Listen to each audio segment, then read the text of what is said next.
We talk a lot about the fact that over 80% of the businesses that are listed don't sell. The reasons are some pretty obvious and some not so obvious. I believe the number one reason businesses don't sell is not related to the business, it's related to the owner. They get cold feet. One thing is to plan to be obsoleted.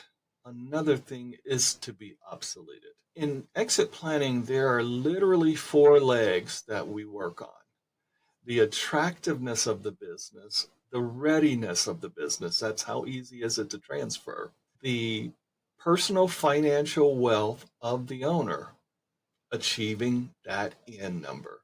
But there's another one, a dirty little secret that one of the most important facets we have to work on is the owner's readiness to exit. You leave the business for one of two reasons, and I don't care what the reasons are, they're going to fall into these categories. Either you are being pulled to something sexy, attractive, you're dying to do it, or you're being pushed, you're burnt out, health is bad, the business is taking a downturn. When you're being pushed as opposed to pulled, then being obsoleted isn't as exciting. This is why literally 3 out of 4 business owners profusely regret selling their business within 12 months after the sale. It's because they've been obsoleted without a great plan on what to do in that next chapter. The second reason is that the business is just too hard to transfer.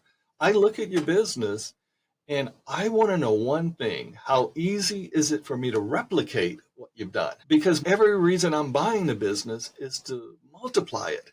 But I got to first make sure the foundations are in place. I need to figure out if it's too risky. And the biggest part of that risk is obviously an owner that the business is too dependent on.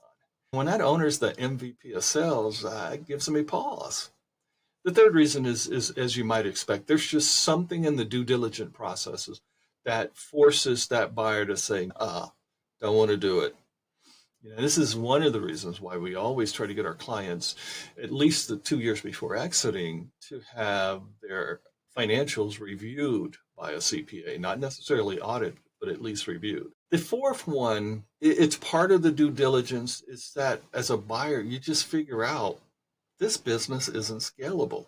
Nobody buys a business to run it like the owner ran it. Everyone buys a business under one auspice: I'm smarter than you, and I'm going to make more money from this business than you did.